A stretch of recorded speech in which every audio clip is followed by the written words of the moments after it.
We are back for set number 3, only here on the Premier Volleyball League's exclusive coverage on your SNA live stream. Again, this is Cassie Gormley with Ish Polvorosa. So Ish, ano talaga may expect natin here in set number 3? Step up ating Lady Bombers to get it, or the Lady Stags will sweep them in 3 sets. But right now we can see on your screens the stats, and here to break it down, we have Ish for you guys. Well, the attack points, ay kitang-kita natin, no? Nakabawi ang Lady Nakabawi Stags. ang Lady Stags. Sila naman ang nakatala ng 16 attack points as to just half. 8 lamang para sa ating Lady Bombers blocks. Walang nakapuntos sa ating blocking department. Service aces going to Lady Bombers with 4-1.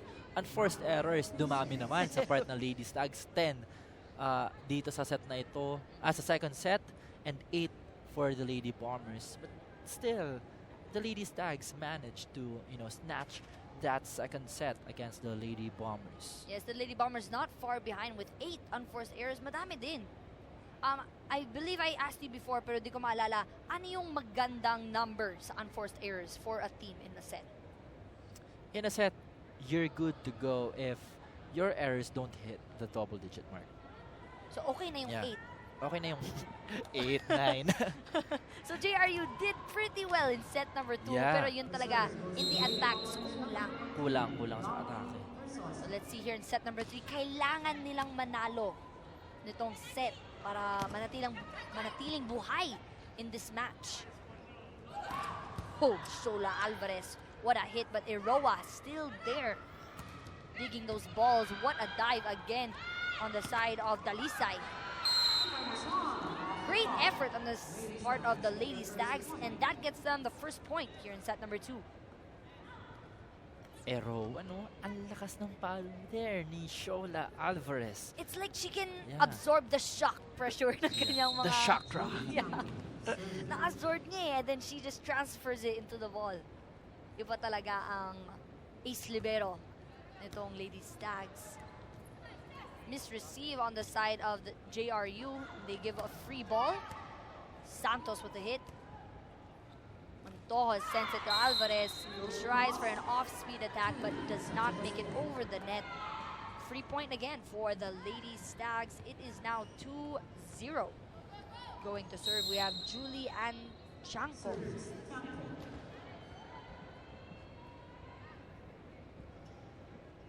Ish, si Coach Roger, naggamit niya lahat ng kanyang mga players last game. Oh. Is that often, nangyayari ba yan madalas sa volleyball na maggamit yung buong lineup mo? Not that I know of.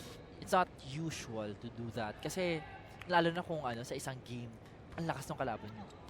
So, yes, the coach must have a strategy of his own, pero a strategy which lahat ng players niya magagamit. I don't think it's always applicable. I really believe na he's trying to get these high schoolers into the groove. He wants them to experience more, and the Premier Volleyball League is a great venue for that. And parang he's trying to rebuild his team with losing Soltones, losing Villegas.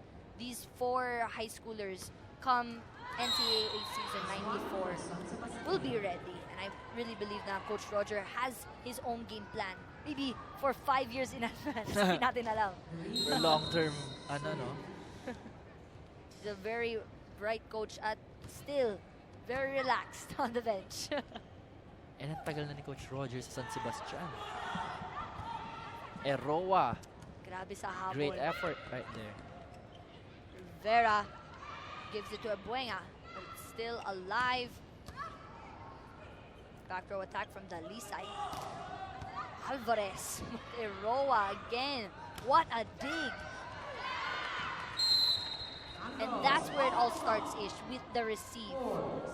At dahil dyan nakapuntos ang ating mga Lady Stags, it is now 4-2. Now at the service line, we have Doreen Santos.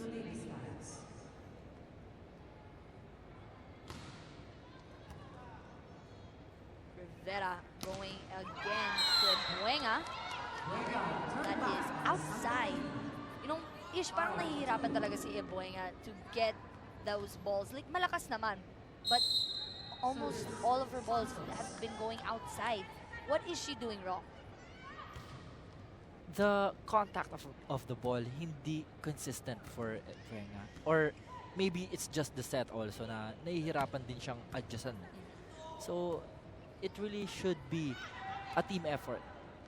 No? Sa setting, on the part of the Lady Bombers squad. Kasi, you don't, just like that, you don't just put the ball up. You set the ball, you dig the ball at the right place where the setter is.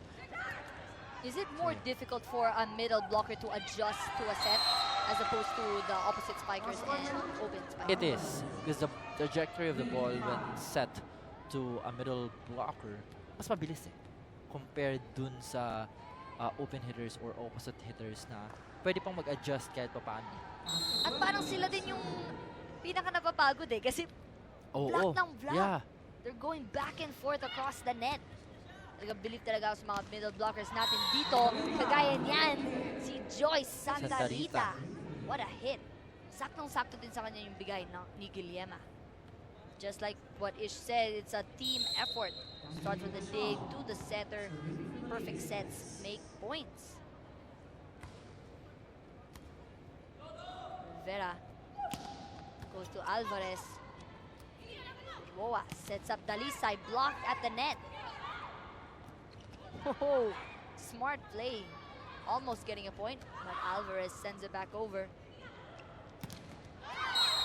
Dalisay did not make contact on the blocker's arm on that ball.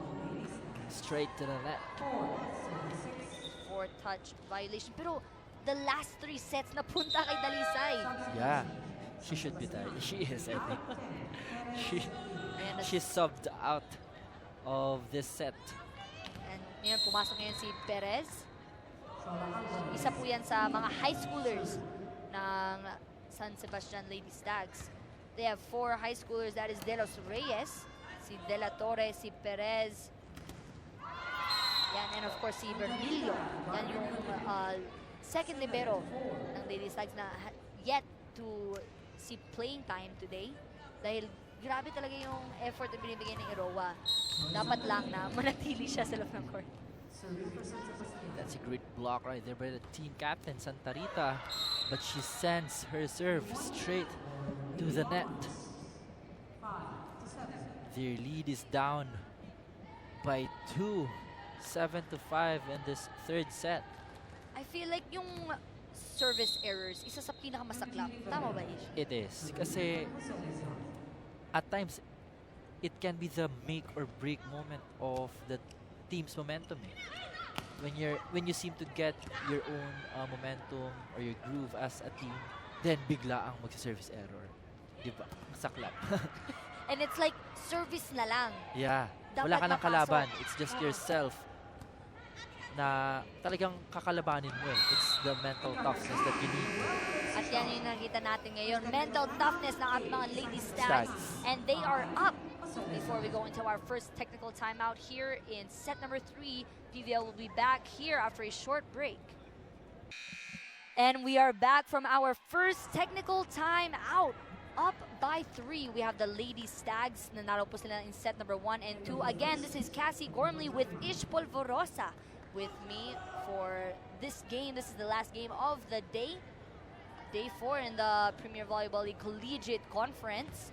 All the teams have played at least 1 game each. This is the second game now for San Sebastian and JRU.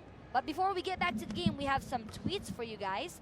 This one is from Richie Yanks. Sabi niya, Viva, Viva San Sebastian.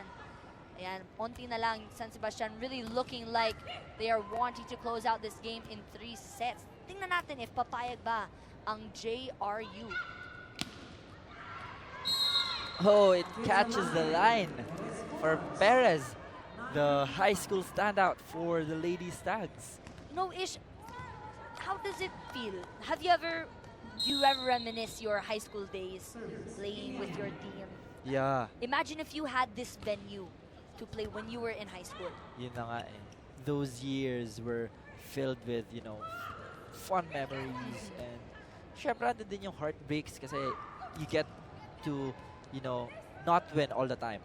You lose, of course. Every athlete loses naman. Pero the bonding with the team, the experience you get together. At diba? malamang, diyan ka nagkakapaan eh. Diyan mo nare-realize kung ano talaga yung para sa'yo. Yeah. When you were in high school, setter ka na talaga. Yes, grade school. Wow, destiny. Grade school, since grade school, setter na. Pero I only had a proper training on setting high school. Yeah. Pero ever since, I loved setting.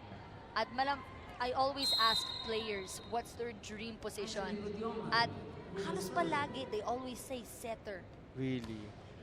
I want to be a spiker. Di No. talaga tayo nagkakonsento. Di talaga. Pero spiker talaga. Bakit spiker? No, I feel like when you're a setter, you get to control everything. Yeah. But at times I think you will desire that feeling of, scoring a point for your team, may it be a crucial one or not. But sometimes naabangan talaga kita eh. Yung mukhang magsiset ka, pero pinapalo mo. Yun yung mga gusto ko talaga. Inaabangan ko yan. This, for your upcoming matches here in the PVL. Yeah, please do watch our games. And Please. kailan ba next game? Well, Saturday din yung next game namin. Because we have the same game days with, the Or your first women's. game or second game on Saturday? Yeah, Saturday. It's our third game already. First game ba kayo or second game on Saturday? I'm not so sure about that. Ayan, so abangan natin. Yeah. Supportahan natin si Ish on Saturday, guys. But right now, back to the game. Parang habulin na sana yun ni Rowe, pero nakawakan ni Perez. Yeah. It was partially blocked. That's why Aroa, had a hard time attempting to revive the ball. Ish, talagang natutuwa ako kay Eroa because even though she's only 4'9", but her presence on the court, it's like she just knows what she's doing. She knows exactly how to handle her team. She has a very dominant presence out on the court and nakakatuwang panoorin. Definitely. Ito si Alyssa Eroa, I think she had a training with the national team pool no, under 23 with Alyssa Valdez before 2 years ago if I'm not mistaken, and she did pretty good actually. It was her and Agno ang pinagpipilian at that time, and both of them were performing at their very best, pero Agno being the more experienced libero at that time, siya yung na-line up, but Eroa during trainings, really superb. And talagang kitang-kita natin ngayon yung level of intensity na pinapakita niya sa loob ng court ngayon. Just subbing in, we have De Los Reyes, the other high schooler. Yan, talagang I feel Coach Roger gusto niya pa-experiencing yung mga batang ito. Kung how it feels to play on the collegiate level on this venue. Yeah, on this venue. Definitely. This kind of atmosphere, because in the high school ranks, you don't get to play in this kind of venue that much. Tama nga, Ish. At nakita nyo kanina sa inyong screens, ang top scorers ng JRU is Alvarez and Versosa. Alvarez with 11 points na. And I remember when I was covering the game against JRU and Ateneo, talagang halos lahat ng mga bola either binibigay kay Alvarez or Montojo. Almost every single ball. Kaya nagtataka talaga ako kung bakit itong dalawa to hindi napapagod. And it definitely helps. At nakikita naman dito sa loob ng court ngayon the amount of work and effort these players put in to perfecting their skills and honing their crafts. But Ish, I gotta ask, with such a champion team as Ateneo and yourself as an experienced setter, multi-awarded talaga, ano yung, when at the peak of your intensity, ano yung training ng Ateneo? Yung UAP season na talaga, ano yung pinaka-malala na nangyari sa inyo? Malala. Well, it's more of the team gelling and bonding inside the court, how you play inside together. Yun naman, the connections and the relationship you build talaga on and off the court, it's important. It's not just, playing with your brothers inside the court or during trainings. How you deal with them on and off the court, it's really important also. But So, in training, What's the most intense training you've ever had? Like, Intense training. yung usual na ginagawa ng Ateneo. Like, do you train twice a day? Yeah, we do train twice, almost every day. First semester, almost every day. Pero during the UAAP season, which is, as we all know naman, second sem lagi, every day, kahit Sabado, twice. So that's intense dun pa lang.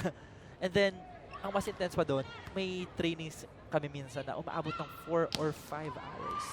5 hours? Yeah, Gusto there naman- was, yun na siguro yung pinakamalala akong na-experience. I think I was a sophomore or a junior. Grabe. Umabot kami ng 5 hours. Musta naman yung pag-aaral ninyo? Nandiyan I pa don't din. know. Kailangan talaga nandiyan pa din. Yeah. Dahil alam naman natin, kailangan yung pagsabay. Kaya, huge respect to our student athletes. And malamang yan din yung dinadanas ng JRU. Dahil kitang-kita naman ang endurance ng mga babaeng ito ay kitang-kita, especially with Montojo and Alvarez.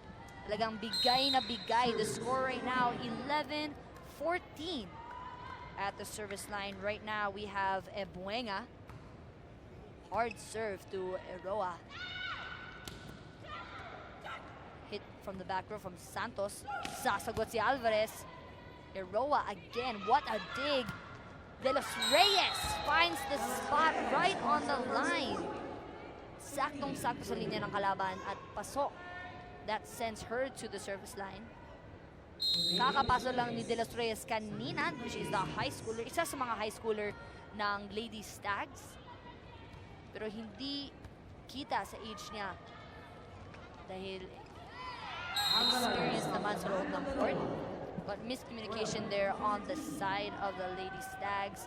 Gets a free point for the Lady Bombers. Right now on your screens, you see set 3 unforced errors. Lady Bombers with just 2. But the Lady Stags have a total of 6. Grabe is yung difference nitong dalawa sa unforced errors. You see that kahit lamang ang Lady Stags, mas madami ang unforced errors nila. At pag-uusapan pa natin yan, lalo coming off of our second technical timeout, we will get back to you guys after a quick break only here on PVL's SNA live stream. And we are back here for the Premier Volleyball League Collegiate Conference, game number 2 here in day number 4. This is Cassie Gormley, your facilitator for today's game, with Ish Polvorosa, my superb analyst. Grabe, we're in set number 3 na, Ish. At nakita natin kanina ang stats na pinakita sa screen. The Lady Stags, they have 6 unforced errors. Mas marami sa 2 unforced errors ng Lady Bombers. Pero sila pa rin lamang. Paano nangyari yun? Well, I think the Lady Stags are risking everything in terms of offensive and their defensive ends. Kasi when you risk in playing this sport, chances of, scoring points, mas tataas eh. Kasi hindi ka nag-iingat. That's the right term. Hindi ka nag-iingat na magkamali. Hindi ka natatakot magkamali. So long as you know you're doing the right thing inside the court, you have the right mindset and intention, kahit na magkamali ka, mag-translate pa rin yun into confidence. And later on, magkakapuntos yung iyong koponan. And it looks like the risk is working for the Lady Stags. It is 17-13 at kakalabas lang ni Santos. Isa sa pinakang maingay na player sa loob ng court ng Lady Stags. But Guillema with a heavy serve to Alvarez. Versosa goes cross court. Guillema is there. Very high free ball from the hands of Dalisay. Versosa gets it over the block. Grabe, long rally pero outside from De La Torre. Way underneath the ball was the high school standout of Coach Roger Grayeb, De La Torre right there. You know, Coach Roger calling for a check ball. Kinakausap ang second referee na si Coach Bob. Tawagin ang national referee dito sa San Juan Arena. At nakakasama din namin siya sa mga PVR tournaments. This past PVR tournament in Legazpi, nakasama namin siya. And yun, nakasama namin. So yan si Coach Roger calling for a check but denied. Wala daw check for De La Torre. There's the risk right there. Dalisay muntik nang outside pero she knew what she was, you know, trying to do and what she wanted to do for the most part. For you, Ish, did that ball look outside if hindi nahawakan? No, Yeah. JRU? Yeah, but it looked like it was going to land Oh, okay. inside the court. So mukha siyang mag-out pero Inside talaga. yeah, mag-in siya. And yan, timeout called by the JRU Lady Bombers. Ang kanilang coach si Mia Choseco. She is a UP alumnus and trying to break the momentum of the Lady Stags. It is now 19-14. Kailangan talaga nilang manalo nitong set na ito. At paalala lang po sa ating mga viewers, please don't forget to tweet us and use the hashtag PVL on ABS-CBN for your thoughts and comments on the match. At syempre, pwede niyong tanungin si Ish Polvorosa on your volleyball questions, anything you want to know about him personally. Ayan, nandito siya para sa inyo. Or gusto niyo kumanta siya, pwede din. Mag-request lang kayo. Right now, back to the game. Versosa getting a clean hit. But better defense from the Lady Stags. Roa again on the dig. De Los Reyes gets set up. Rivera sends it over to Montojo, but no good. Long rally for the ladies. Rivera tries for Versosa, no blocker. Pero grabe talaga depensa ng Lady Stags. That right there ends that rally with an error for the Lady Stags, Lady Bombers. Now at 15. Grabe, what happened there with the Lady Stags, Ish? The end point of that rally, hindi lang naka-approach ng maayos itong si Dalisay.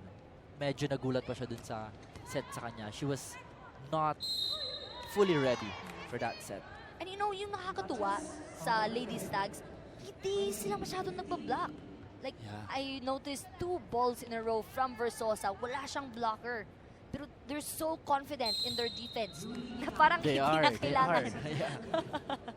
Nakita mo naman kung ilang bola yung dinepensahan nitong nila Santos and Eroa. At hindi lang si Eroa yung gumagalaw din. It's also Guillema. And look, the ball is still alive. What recovered Yeah. from the Lady Stags. Again, great dig. De Los Reyes This trying for a kill. Parang nanggigil sa bola. Medyo nanggigil doon si De Los Reyes. Of course, the youngster of the San Sebastian Lady Stags. Hoping to gain some confidence here in this conference. But you know, Ishmi, tanong ako, kasi napansin ko kay Guillema, she's so good on digging and receiving. How important is that for a setter na very accurate ka sa iyong pag-receive in defense, kahit hindi ka masyado dapat nagdidig, di ba? Dapat you're more on setting. Well, sabi nga ng coach ko, according to him, a setter should be the next libero inside the court. Ay, totoo ba? Yeah. So, yeah, aside from setting balls, which setters do all the time, pag nasa harapan ka naman, you rarely block. You rarely score off of a block. So, saka mas makakatulong, 'di ba? Saan mo mas Yes. ma-maximize yung strength mo? It's either on the defense na lang or on the service line. So, yeah. And I really believe na accurate yung sinabi mo na second libero ang setter sa loob ng court dahil yan yung nararamdaman ko kay Guillema. Talaga nagpapakitang gilas. Oh, the set was too tight for Rivera and the Lady Bombers. Costly error right there. Hindi na-adjustan ni Alvarez. Oh, but right now, I believe you have some stats for us right now, Ish. We have the best scorers of the San Sebastian Lady Stags. We have Santa Rita, the team captain, so far with 16 big points, 12 off of attacks and 3 for blocks, a service ace. Dalisay next with 11 points and Santos with 9. Yan, yun yung mga top 3 scorers natin on the part of the Lady Stags. Pero alam naman ng lahat na hindi talagang nakakapuntos ang mga players kung hindi dahil sa backup nila na teammates sa loob ng court.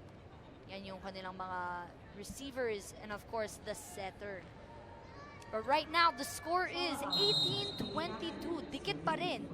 All 3 sets ay dikit talaga ang score natin between both teams. It is coming down to the last point.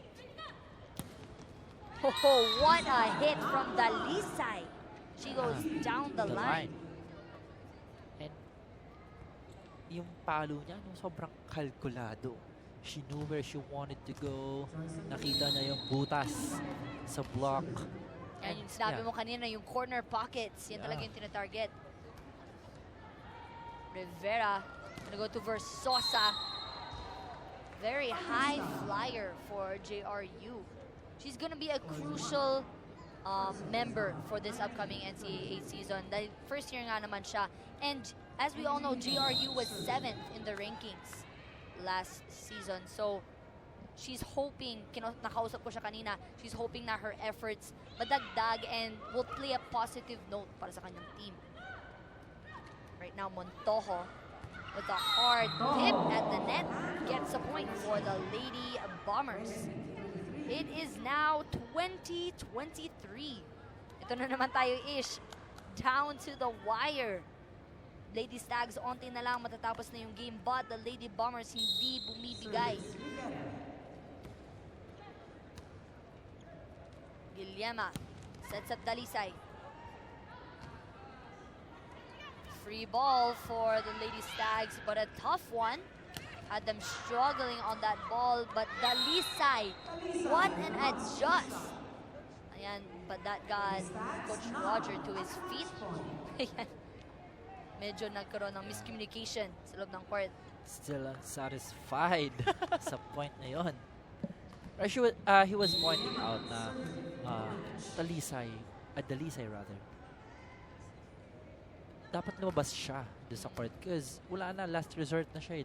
The dig was, not perfect. So the option for the setter would be to go to her or the other hitter. But right now we are at match point. But that hit from Dalisay again outside. Not yet, sabi ng Lady Bombers. They are still alive. Talagang magaling kumapit itong Jose Rizal University Lady Bombers. We'll see if we're gonna see the final bomb detonation for this JRU squad para makahabol sa game na ito. Santos gets through the block and ends the game with the final score of 25-23 in set number 3. Grabe, is 3 sets. Pero tight scores in each set. Hindi naman sa talagang na-overpower ng Lady Stags ang Lady Bombers. Pero kusang parehas talagang lumaban hanggang sa dulo.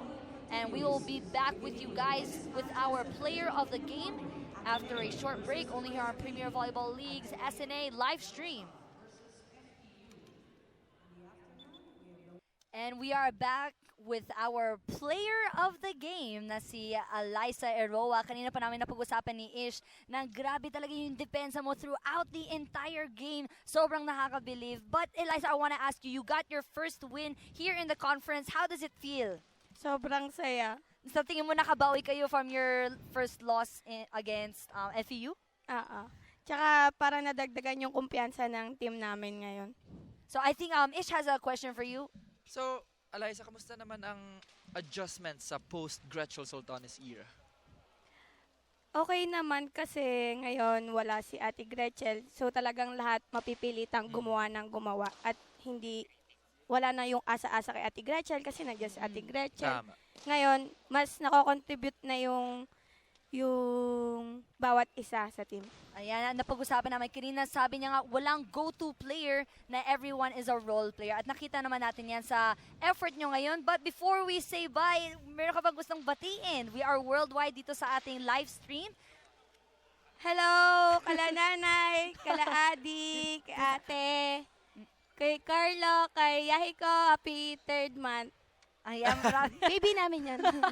Maraming salamat sa ating player of the game na si Alyssa Eroa. Good luck sa inyong mga upcoming games here in this conference. And congratulations on your win. Again, we would like to thank everyone for tuning into our live stream here for the Premier Volleyball League. And again, to Ish Polvorosa, thank you so much for tuning in with us and becoming our analyst for today's game. It's a pleasure. But before we leave you guys, we have our upcoming games. We have the Adamson Lady Falcons going up against the Arellano Lady Chiefs. That is our games this coming Saturday, September 9. Second game will be Far Eastern University's Lady Tamaros going up against Ateneo Lady Eagles. So yan ang mga abangan natin. Abangan din natin si Alyssa Arwoa in her upcoming games for the Lady Stags. And again, this is Cassie Gormley and Ish Polvorosa. Thank you very much for tuning in with us here on Premier Volleyball League's SNA live stream. Thank you and good night.